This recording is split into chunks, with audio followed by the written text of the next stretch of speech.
I am Trudy Griffith, President and a Trustee of the Diabetes Association of Barbados. I am a trained clinical pharmacist by profession. So in my capacity as the President of the Diabetes Association of Barbados, the first question you might want to pose to me is, what is diabetes? Quite simply, diabetes is uncontrolled blood sugar, or blood glucose as we would say in medical circles.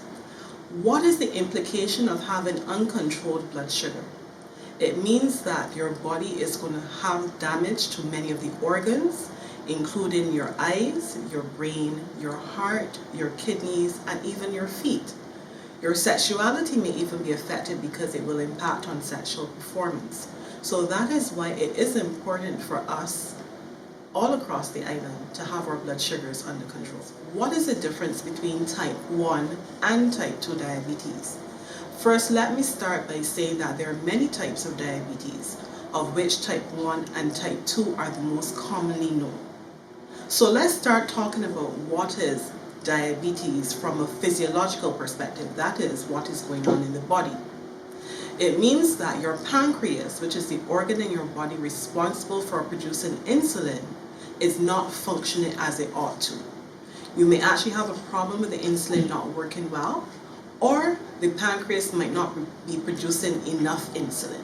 So that will cause problems either way. There are other reasons why your pancreas might not be working well. There are other hormones that may impact on your pancreas, and there are drugs that you may take that your doctor has prescribed for you that may cause you to have diabetes. So regardless of the cause of your diabetes, we obviously want to make sure that your blood sugars are controlled. Type 1 diabetes is when your body does not produce enough insulin. So therefore you will have to have insulin injected from outside the body so that your body can maintain normal blood sugar levels. Type 2 diabetes, your body produces insulin. However, it is not enough or it doesn't work as well. Similarly, you will have to take medications to help the insulin in your body work better. So, even though we know that there are many persons among us who have diabetes, you might ask, what are the symptoms or what are the signs of diabetes? Symptoms are what you feel for yourself. Signs are what we can tell when we look at you. So, from a personal perspective, you may find that you're going to the bathroom more often to urinate. You may find that you have lost weight rapidly, so in a very short space of time, you've lost a significant amount of weight. You may feel drowsy, even though you've had a full night's sleep, or you may be tired all the time. You may even have nausea, so you're feeling as though you're ready to vomit. Even though you've eaten a meal, you may find yourself still feeling hungry. Your vision might be blurred, so you're not seeing things as clearly as you used to. You may be itching in places that you don't feel comfortable. And certainly, you may have delayed wound healing, which means that you get a cut and it will take much longer to heal than it usually does. What puts persons at risk for developing type 2 diabetes?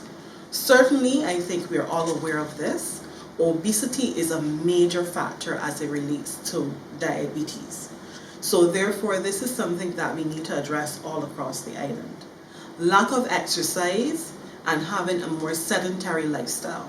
So therefore, if you're not exercising for at least 30 minutes most days of the week, or you are in an office job or a job where you're sitting quite a bit of time during the course of your day, you will need to make sure that you integrate exercise into your lifestyle. Having a Western diet, which means that we eat a lot of fast food. This is something that has certainly been shown to cause type 2 diabetes. So therefore, we want persons to start integrating more fruits and vegetables into their diet. High blood pressure or hypertension. This means that the underlying mechanism that causes hypertension also has a contributory factor in causing diabetes. So therefore, hypertension is a risk factor of developing diabetes. For women who have had pregnancies, that causes some stress on the body, and therefore you can find with all of the hormonal changes that some women are more at risk for developing type 2 diabetes when they get older. And certainly if you have a family member, first degree relative, so a mother, a father, a brother, or sister who has diabetes, it means that you potentially have the risk to develop diabetes as well. And certainly our statistics bear out that the older you get, the more you are at risk of developing diabetes. So we find that in our population over 65, that we have 50% or more of persons who are living with diabetes. So those, in summary, are the major risk factors for developing type 2 diabetes. So in the last few years, we've had quite a bit of debate over what has been coined as diabetic food.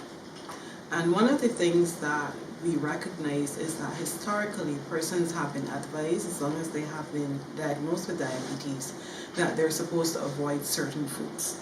This is not something that we promote anymore. We do not promote any restrictions at all on what you wish to eat.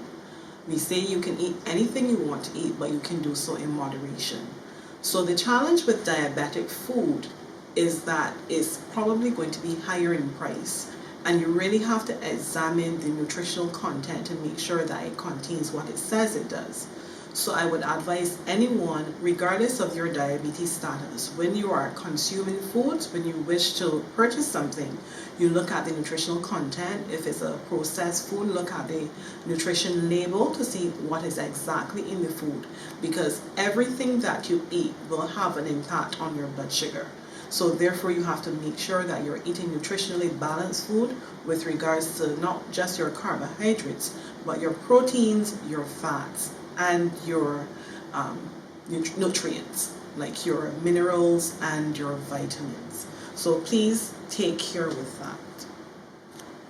Where can you get more information about diabetes? Certainly you can contact us at the Diabetes Association of Barbados.